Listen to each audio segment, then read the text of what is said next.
شروع اللہ کا نام لے کر جو بڑا مہربان نہایت رحم والا ہے۔ سب تعریف اللہ ہی کو ہے جس نے اپنے محبوب بندے محمد صلی اللہ علیہ وآلہ وسلم پر یہ کتاب نازل کی اور اس میں کسی طرح کی کجی اور پیچیدگی نہ رکھی،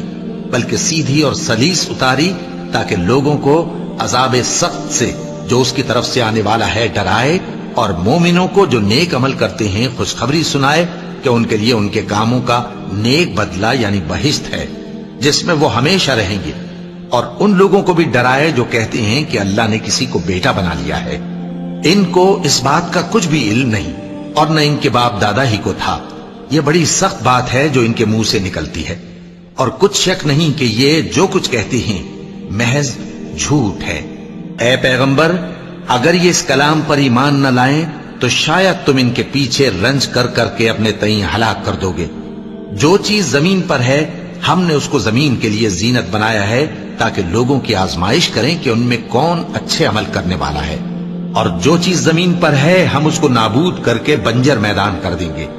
کیا تم خیال کرتے ہو کہ غار اور لوح والے ہماری نشانیوں میں سے عجیب تھے؟ جب وہ نوجوان غار میں جا رہے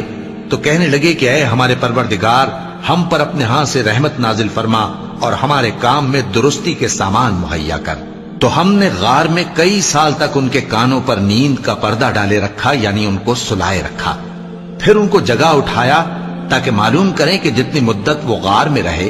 دونوں جماعتوں میں سے اس کی مقدار کس کو خوب یاد ہے۔ ہم ان کے حالات تم سے صحیح صحیح بیان کرتے ہیں۔ وہ کئی نوجوان تھے جو اپنے پروردگار پر ایمان لائے تھے، اور ہم نے ان کو اور زیادہ ہدایت دی تھی، اور ان کے دلوں کو مربوط یعنی مضبوط کر دیا۔ جب وہ اٹھ کھڑے ہوئے تو کہنے لگے کہ ہمارا پروردگار آسمانوں اور زمین کا مالک ہے، ہم اس کے سوا کسی کو معبود سمجھ کر نہ پکاریں گے۔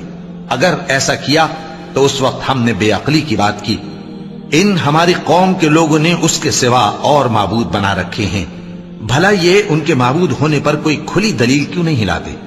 تو اس سے زیادہ کون ظالم ہے جو اللہ پر جھوٹ باندھے؟ اور جب تم نے ان مشرکوں سے اور جن کی یہ اللہ کے سوا عبادت کرتے ہیں ان سے کنارہ کر لیا ہے تو غار میں چل رہو، تمہارا پروردگار تمہارے لیے اپنی رحمت وسیع کر دے گا اور تمہارے کاموں میں آسانی کے سامان مہیا کرے گا۔ اور جب سورج نکلے تو تم دیکھو کہ دھوپ ان کے غار سے داہنی طرف سمٹ جائے، اور جب غروب ہو تو ان سے بائیں طرف کترا جائے، اور وہ اس غار کے کشادہ حصے میں تھے۔ یہ اللہ کی نشانیوں میں سے ہیں، جس کو اللہ ہدایت دے وہ ہدایت یاب ہے، اور جس کو گمراہ رہنے دے تو تم اس کے لیے کوئی دوست راہ بتانے والا نہ پاؤ گے۔ اور تم ان کے متعلق خیال کرو کہ وہ جاگ رہے ہیں حالانکہ وہ سوتے ہیں، اور ہم ان کو دائیں اور بائیں کروٹ بدلاتے تھے، اور ان کا کتا چوکھٹ پر دونوں ہاتھ پھیلائے ہوئے تھا۔ اگر تم ان کو جھانک کر دیکھتے تو پیٹ پھیر کر بھاگ جاتے اور ان سے دہشت میں آ جاتے۔ اور اسی طرح ہم نے ان کو اٹھایا تاکہ آپس میں ایک دوسرے سے دریافت کریں۔ ایک کہنے والے نے کہا کہ تم یہاں کتنی مدت رہے؟ انہوں نے کہا کہ 1 دن یا اس سے بھی کم۔ انہوں نے کہا کہ جتنی مدت تم رہے ہو تمہارا پروردگار ہی اس کو خوب جانتا ہے، تو اپنے میں سے کسی کو یہ روپیہ دے کر شہر بھیجو، وہ دیکھے کہ نفیس کھانا کون سا ہے تو اس میں سے کھانا لے آئے، اور احتیاط سے آئے جائے اور تمہارا حال کسی کو نہ بتائے۔ اگر وہ تم پر دسترس پا لیں گے تو تمہیں سنسار کر دیں گے یا پھر اپنے مذہب میں داخل کر لیں گے، اور اس وقت تم کبھی فلاح نہیں پاؤ گے۔ اور اسی طرح ہم نے لوگوں کو ان کے حال سے خبردار کر دیا تاکہ وہ جانیں کہ اللہ کا وعدہ سچا ہے، اور یہ کہ قیامت جس کا وعدہ کیا جاتا ہے اس میں کچھ شک نہیں۔ اس وقت لوگ ان کے بارے میں باہم جھگڑنے لگے اور کہنے لگے کہ ان کے غار پر عمارت بنا دو۔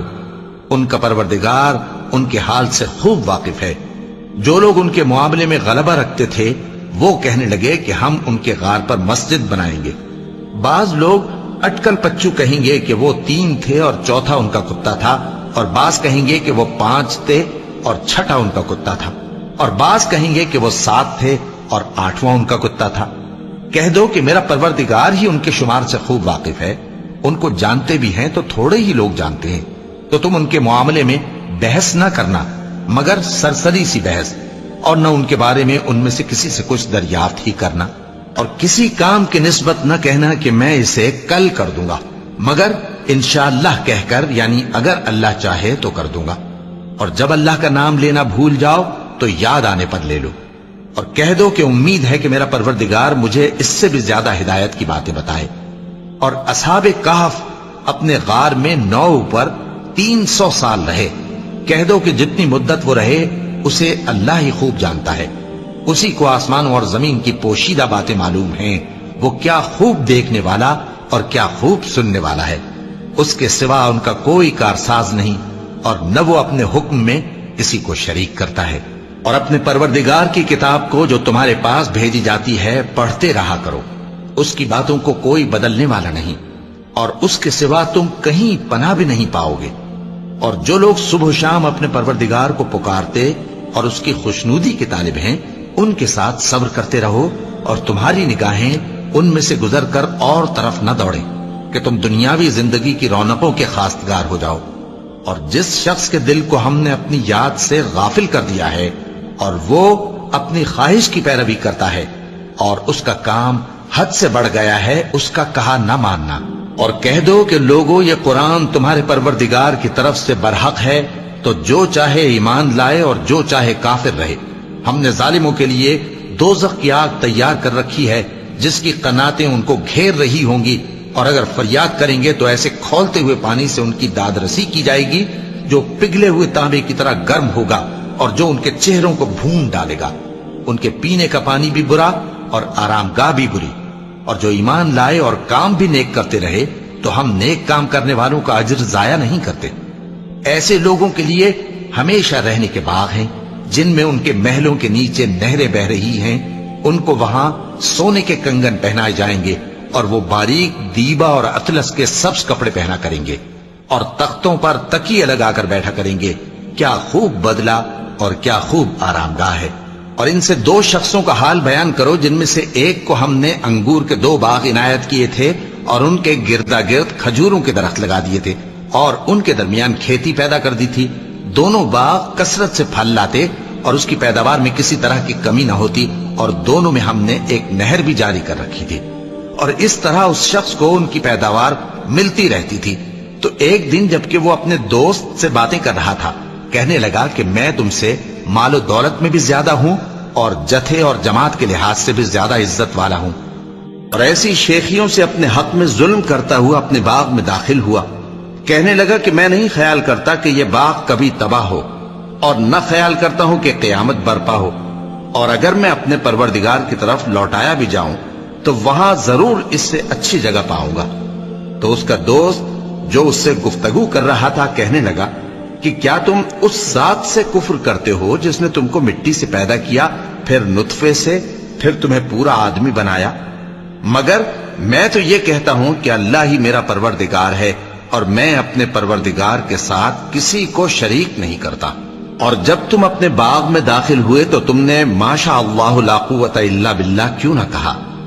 اگر تم مجھے مال و اولاد میں اپنے سے کمتر دیکھتے ہو تو عجب نہیں کہ میرا پروردگار مجھے تمہارے باغ سے بہتر عطا فرمائے، اور تمہارے اس باغ پر آسمان سے آفت بھیج دے تو وہ صاف میدان ہو جائے، یا اس باغ کی نہر کا پانی گہرائی میں اتر جائے تو پھر تم اسے تلاش نہ کر سکو، اور اس کے میووں کو عذاب نے آ گھیرا اور وہ اپنی چھتریوں پر گر کر رہ گیا، تو جو مال اس نے اس پر خرچ کیا تھا اس پر حسرت سے ہاتھ ملنے لگا اور کہنے لگا کہ کاش میں اپنے پروردگار کے ساتھ کسی کو شریک نہ بناتا۔ اس وقت اللہ کے سوا کوئی جماعت اس کی مددگار نہ ہوئی اور نہ وہ بدلہ لے سکا۔ یہاں سے ثابت ہوا کہ حکومت سب اللہ کی ہے، جو معبود برحق ہے وہی بہترین ثواب عطا کرنے والا اور بہترین انجام لانے والا ہے۔ اور ان سے دنیا کی زندگی کی مثال بھی بیان کر دو کہ وہ ایسی ہے جیسے پانی جسے ہم نے آسمان سے برسایا تو اس کے ساتھ زمین کی پیداوار مل کر نکلی، پھر وہ چورا چورا ہو گئی کہ ہوائیں اسے اڑاتی پھرتی ہیں، اور اللہ تو ہر چیز پر قدرت رکھتا ہے۔ مال اور بیٹے تو دنیا کی زندگی کی رونق و زینت ہیں، اور نیکیاں جو باقی رہنے والی ہیں وہ ثواب کے لحاظ سے تمہارے پروردگار کے ہاں بہت اچھی اور امید کے لحاظ سے بہت بہتر ہیں۔ اور جس دن ہم پہاڑوں کو چلائیں گے اور تم زمین کو صاف میدان دیکھو گے اور ان لوگوں کو ہم جمع کر لیں گے تو ان میں سے کسی کو بھی نہیں چھوڑیں گے، اور سب تمہارے پروردگار کے سامنے صف باندھ کر لائے جائیں گے،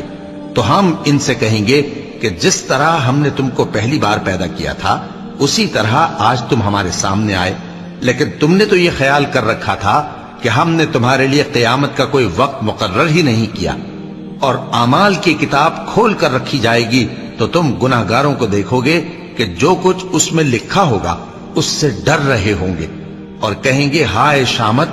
یہ کیسی کتاب ہے کہ نہ چھوٹی بات کو چھوڑتی ہے نہ بڑی کو، کوئی بات بھی نہیں مگر اسے لکھ رکھا ہے، اور جو جو عمل کیے ہوں گے سب کو حاضر پائیں گے، اور تمہارا پروردگار کسی پر ظلم نہیں کرے گا۔ اور جب ہم نے فرشتوں کو حکم دیا کہ آدم کو سجدہ کرو تو سب نے سجدہ کیا مگر ابلیس نے نہ کیا، وہ جنات میں سے تھا تو اپنے پروردگار کے حکم سے باہر ہو گیا۔ کیا تم اس کو اور اس کی اولاد کو میرے سوا دوست بناتے ہو، حالانکہ وہ تمہارے دشمن ہیں، اور شیطان کی دوستی ظالموں کے لیے اللہ کی دوستی کا برا بدل ہے۔ میں نے ان کو نہ تو آسمانوں اور زمین کے پیدا کرنے کے وقت بلایا تھا اور نہ خود ان کے پیدا کرنے کے وقت،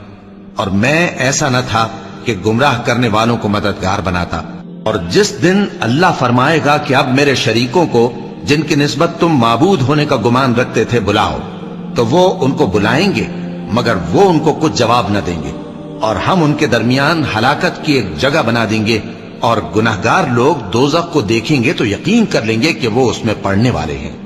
اور اس سے بچنے کا کوئی راستہ نہ پائیں گے۔ اور ہم نے اس قرآن میں لوگوں کے سمجھانے کے لیے طرح طرح کی مثالیں بیان فرمائی ہیں، لیکن انسان سب چیزوں سے بڑھ کر جھگڑالو ہے، اور لوگوں کے پاس جب ہدایت آ گئی تو ان کو کس چیز نے منع کیا کہ ایمان لائیں اور اپنے پروردگار سے بخشش مانگیں، بجز اس کے کہ اس بات کے منتظر ہوں کہ انہیں بھی پہلوں کا سا معاملہ پیش آئے یا ان پر عذاب سامنے سے آ جائے۔ اور ہم جو پیغمبروں کو بھیجا کرتے ہیں تو صرف اس لیے کہ لوگوں کو اللہ کی نعمتوں کی خوشخبریاں سنائیں اور عذاب سے ڈرائیں، اور جو کافر ہیں وہ باطل کی مدد سے جھگڑا کرتے ہیں تاکہ اس سے حق کو پھسلا دیں، اور انہوں نے ہماری آیتوں کو اور جس چیز سے ان کو ڈرایا جاتا ہے اسے ہنسی بنا لیا ہے۔ اور اس سے بڑھ کر ظالم کون، جس کو اس کے پروردگار کی آیات کے ذریعے سمجھایا گیا تو اس نے ان سے منہ پھیر لیا، اور جو اعمال وہ آگے کر چکا اس کو بھول گیا۔ ہم نے ان کے دلوں پر پردے ڈال دیے کہ اسے سمجھ نہ سکیں، اور کانوں میں ثقل پیدا کر دیا ہے کہ سن نہ سکیں، اور اگر تم ان کو رستے کی طرف بلاؤ تو کبھی رستے پر نہ آئیں گے، اور تمہارا پروردگار بخشنے والا صاحب رحمت ہے۔ اگر وہ ان کے کرتوتوں پر ان کو پکڑنے لگے تو ان پر جھٹ عذاب بھیج دے، مگر ان کے لیے ایک وقت مقرر کر رکھا ہے کہ اس کے عذاب سے کوئی پناہ کی جگہ نہ پائیں گے۔ اور یہ بستیاں جو ویران پڑی ہیں، جب انہوں نے کفر کر کے ظلم کیا تو ہم نے ان کو تباہ کر دیا، اور ان کی تباہی کے لیے ایک وقت مقرر کر دیا تھا۔ اور جب موسیٰ نے اپنے شاگرد سے کہا کہ جب تک میں دو دریاؤں کے ملنے کی جگہ نہ پہنچ جاؤں ٹلنے کا نہیں، خاص صدیوں چلتا رہوں، پھر جب وہ دونوں ان دریاؤں کے سنگم پر پہنچے تو اپنی مچھلی بھول گئے، پھر اس مچھلی نے دریا میں سرنگ کی طرح اپنا راستہ بنا لیا۔ جب آگے چلے تو موسیٰ نے اپنے شاگرد سے کہا کہ ہمارا کھانا لاؤ، اس سفر سے ہم کو بہت تکان ہو گئی ہے۔ اس نے کہا کہ بھلا آپ نے دیکھا کہ جب ہم نے اس چٹان کے پاس آرام کیا تھا تو میں مچھلی وہیں بھول گیا، اور مجھے آپ سے اس کا ذکر کرنا شیطان نے بھلا دیا، اور اس مچھلی نے عجیب طرح سے دریا میں اپنا راستہ بنایا۔ موسیٰ نے کہا یہی تو وہ مقام ہے جسے ہم تلاش کرتے تھے، تو وہ اپنے پاؤں کے نشان دیکھتے دیکھتے لوٹ گئے۔ وہاں انہوں نے ہمارے بندوں میں سے ایک بندہ دیکھا جس کو ہم نے اپنے ہاتھ سے رحمت خاص سے نوازا تھا اور اپنے پاس سے ایک خاص علم بخشا تھا۔ موسیٰ نے ان سے جن کا نام خضر تھا کہا کہ جو علم اللہ کی طرف سے آپ کو سکھایا گیا ہے، اگر آپ اس میں سے مجھے کچھ بھلائی کی باتیں سکھائیں تو میں آپ کے ساتھ رہوں۔ خضر نے کہا کہ تم میرے ساتھ رہ کر صبر نہیں کر سکو گے، اور جس بات کی تمہیں خبر ہی نہیں اس پر صبر کر بھی کیسے سکتے ہو؟ موسیٰ نے کہا اللہ نے چاہا تو آپ مجھے صابر پائیے گا، اور میں آپ کے ارشاد کے خلاف نہیں کروں گا۔ خضر نے کہا اگر تم میرے ساتھ رہنا چاہو تو شرط یہ ہے مجھ سے کوئی بات نہ پوچھنا جب تک میں خود اس کا ذکر تم سے نہ کروں۔ تو دونوں چل پڑے، یہاں تک کہ جب کشتی میں سوار ہوئے تو خضر نے کشتی کو پھاڑ ڈالا۔ موسیٰ نے کہا کیا آپ نے اس کو اس لیے پھاڑا ہے کہ سواروں کو غرق کر دی؟ یہ تو آپ نے بڑی عجیب بات کی۔ خضر نے کہا کیا میں نے نہیں کہا تھا کہ تم میرے ساتھ صبر نہ کر سکو گے؟ موسیٰ نے کہا کہ جو بھول مجھ سے ہوئی اس پر مواخذہ نہ کیجیے اور میرے معاملے میں مجھ پر مشکل نہ ڈالیے۔ پھر دونوں چلے، یہاں تک کہ رستے میں ایک لڑکا ملا تو خضر نے اسے مار ڈالا۔ موسیٰ نے کہا کہ آپ نے ایک بے گناہ شخص کو ناحق بغیر قصاص کے مار ڈالا، یہ تو آپ نے بری بات کی۔ خضر نے کہا کیا میں نے نہیں کہا تھا کہ تم سے میرے ساتھ صبر نہیں ہو سکے گا؟ انہوں نے کہا کہ اگر میں اس کے بعد پھر کوئی بات پوچھوں یعنی اعتراض کروں تو مجھے اپنے ساتھ نہ رکھیے گا کہ آپ میری طرف سے عذر کے قبول کرنے میں حد کو پہنچ گئے ہیں۔ پھر دونوں چلے، یہاں تک کہ گاؤں والوں کے پاس پہنچے اور ان سے کھانا طلب کیا۔ انہوں نے ان کی ضیافت کرنے سے انکار کیا۔ پھر انہوں نے وہاں ایک دیوار دیکھی جو گرا چاہتی تھی تو خضر نے اس کو سیدھا کر دیا۔ موسیٰ نے کہا کہ اگر آپ چاہتے تو ان سے اس کا معاوضہ لے لیتے تاکہ کھانے کا کام چلتا۔ خضر نے کہا کہ اب مجھ میں اور تم میں علیحدگی، مگر جن باتوں پر تم صبر نہ کر سکے میں ان کا تمہیں بھید بتائے دیتا ہوں کہ وہ جو کشتی تھی غریب لوگوں کی تھی جو دریا میں محنت کر کے یعنی کشتیاں چلا کر گزارا کرتے تھے، اور ان کے سامنے کی طرف ایک بادشاہ تھا جو ہر اچھی کشتی کو زبردستی چھین لیتا تھا، تو میں نے چاہا کہ اسے عیبدار کر دوں تاکہ وہ اسے غصب نہ کر سکے۔ اور وہ جو لڑکا تھا اس کے ماں باپ دونوں مومن تھے، ہمیں اندیشہ ہوا کہ وہ بڑا ہو کر بد کردار ہوگا تو کہیں ان کو سرکشی اور کفر میں نہ پھنسا دے، تو ہم نے چاہا کہ ان کا پروردگار اس کی جگہ ان کو اور بچہ عطا فرمائے جو اخلاقی پاکیزگی میں بہتر اور محبت میں زیادہ قریب ہو۔ اور وہ جو دیوار تھی سو 2 یتیم لڑکوں کی تھی جو شہر میں رہتے تھے، اور اس کے نیچے ان کا خزانہ دفن تھا، اور ان کا باپ ایک نیک آدمی تھا۔ تو تمہارے پروردگار نے چاہا کہ وہ اپنی جوانی کو پہنچ جائیں اور پھر اپنا خزانہ نکالے۔ یہ تمہارے پروردگار کی مہربانی ہے، اور یہ کام میں نے اپنی طرف سے نہیں کیے، یہ ان باتوں کی حقیقت ہے جن پر تم صبر نہ کر سکے۔ اور تم سے ذوالقرنین کے بارے میں دریافت کرتے ہیں، کہہ دو کہ میں اس کا کسی قدر حال تمہیں پڑھ کر سناتا ہوں۔ ہم نے اس کو زمین میں بڑا اقتدار دیا تھا اور ہر طرح کا سامان اس کو عطا کیا تھا، تو اس نے ایک سفر کا سامان کیا، یہاں تک کہ جب سورج کے غروب ہونے کی جگہ پہنچا تو اسے ایسا پایا کہ ایک کیچڑ والے چشمے میں ڈوب رہا ہے، اور اس چشمے کے پاس ایک قوم دیکھی۔ ہم نے کہا ذوالقرنین تم ان کو خواہ تکلیف دو خواہ ان کے بارے میں بھلائی اختیار کرو، دونوں باتوں کی تم کو قدرت ہے۔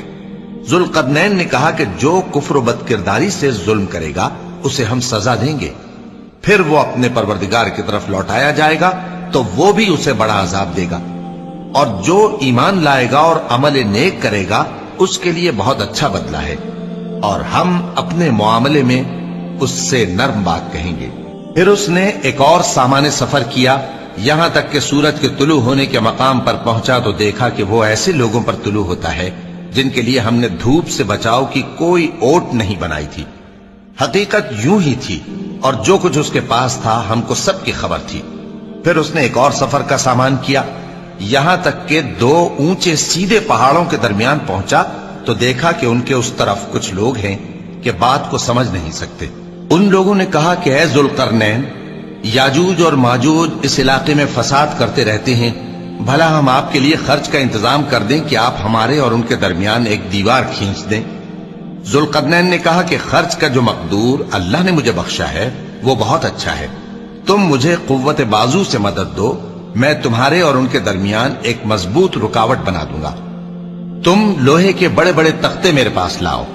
چنانچہ کام جاری کر دیا گیا، یہاں تک کہ جب اس نے دونوں پہاڑوں کے درمیان کا حصہ برابر کر دیا اور کہا کہ اب اسے دھوکو، یہاں تک کہ جب اس کو دھونک دھونک کر آگ کر دیا